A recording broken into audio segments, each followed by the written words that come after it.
Life can be hard. We're reminded of this every day through a variety of examples.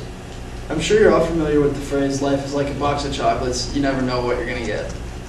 The meaning behind it can be represented using 3 examples from our lives: school, marriage, and death. The first example, school, is something we can all relate to simply because you're sitting here today. We all know how boring it can be going to class and doing homework on a daily basis. The challenges can be good and bad.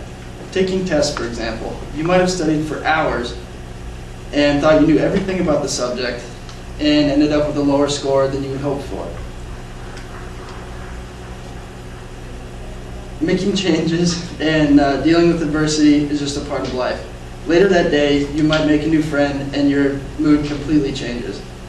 Dealing with the good and the bad is a part of the ride. The second example is marriage. Even if you're not married, you have an idea of the kind of roller coaster it can be simply from being around your parents or other married people. Things like arguments or a sudden divorce can have a negative effect on a person and make life less enjoyable.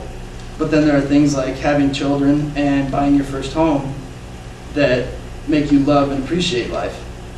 And marriage is the perfect representation of the need to work things out and deal with adversity. And my third example is death. It is possibly the most disheartening part of life and can be really hard to deal with, but it can also bring good and bad things.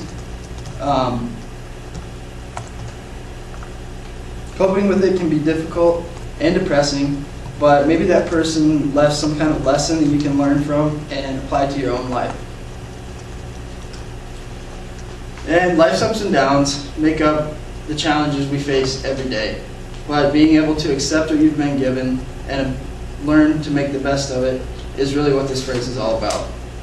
My 3 examples, school, marriage, and death, are all strong representations of the adversity we will face.